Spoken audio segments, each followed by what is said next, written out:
নমস্কার বন্ধুরা, বর্ষার রান্নাঘরে তোমাদের সবাইকে স্বাগত। আজ আমি বানাবো গরম ভাতের সাথে জমে যাওয়া আলু পোস্ত, মাত্র 10 মিনিটে। চলো শুরু করা যাক। প্রথমে ডুমো ডুমো করে আলু কেটে নিয়েছি সর্ষের তেল, কালো জিরে, লবণ, হলুদ, পোস্ত, কাঁচা লঙ্কা। পোস্তটা আমি গরম জলে ভিজিয়ে দিয়েছি 15 মিনিটের জন্য। কড়াই গ্যাসে বসিয়ে দিয়ে দিয়েছি সর্ষের তেল। তেলটা ভালো করে কড়াইয়ে চাড়িয়ে নেব।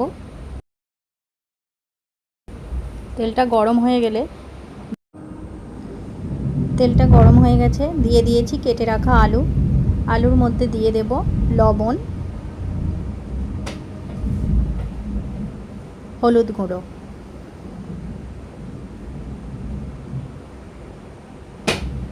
ভালো করে নেড়ে ছেড়ে ঢাকনা দিয়ে দেব।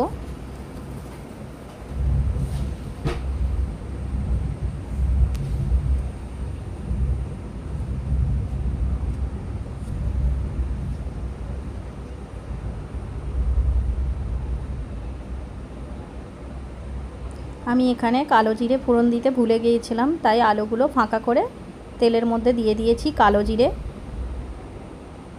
ঢাকনা দিয়ে কম আঁচে 5 মিনিটের মতো কষিয়ে নেব। অন্যদিকে বেটে নেব ভিজিয়ে রাখা পোস্ত ও কাঁচা লঙ্কা।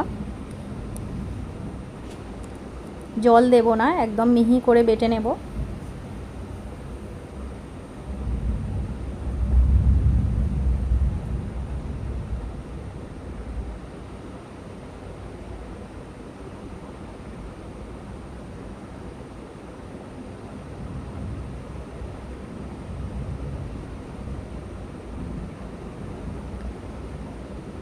মশলাটা আমাদের ভালোভাবে বাটা হয়ে গিয়েছে, তুলে নেব।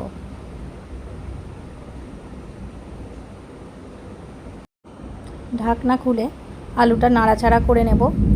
আলুটা আমাদের 80% সেদ্ধ হয়ে গিয়েছে।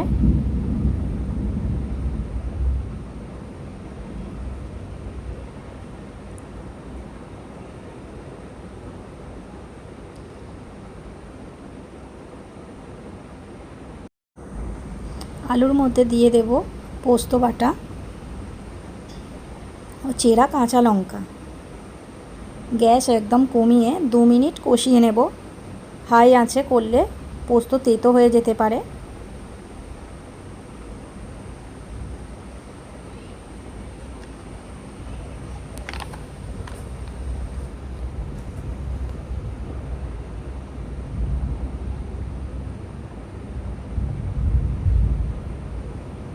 দু মিনিট কষানো হয়ে গিয়েছে। পোস্ত থেকে তেল ছেড়ে দিয়েছে, পোস্তই একটা দানা দানা ভাব চলে এসেছে। এবার দিয়ে দেব অল্প একটু গরম জল। আপনারা চাইলে শুকনোও নামাতে পারেন, কিন্তু আমরা একটু গ্রেভি রাখবো বলে জল দিয়েছি।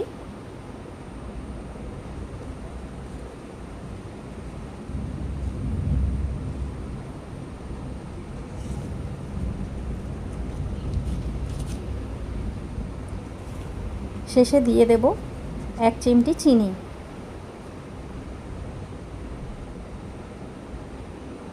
চিনিটা দিয়ে ভালো করে নাড়াচাড়া করে নেব।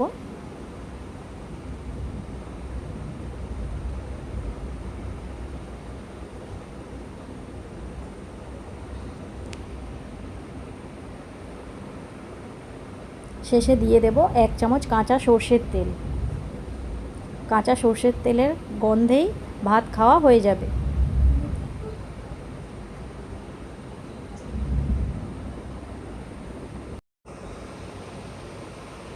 প্লেটে সার্ভ করে গরম ভাতের পাশে দেখো কত সুন্দর হয়েছে। গরম ভাতে একবার বানিয়ে খাও, আঙুল চাটবে। বন্ধুরা, আপনারা কি আলু পোস্ততে চিনি দেন? যদি চিনি দেন তো কমেন্টে হ্যাঁ লিখবেন, আর না দিলে তো কমেন্টে না লিখবেন। রেসিপিটা কেমন হয়েছে অবশ্যই কমেন্টে জানাতে ভুলবেন না। রেসিপিটা ভালো লাগলে লাইক করো, শেয়ার করো, আর চ্যানেলে নতুন হলে সাবস্ক্রাইব করে বেল আইকন টেপো। কাল আবার নতুন রেসিপি নিয়ে আসছি। সকলে ভালো থাকবেন, সুস্থ থাকবেন। সকলকে ধন্যবাদ।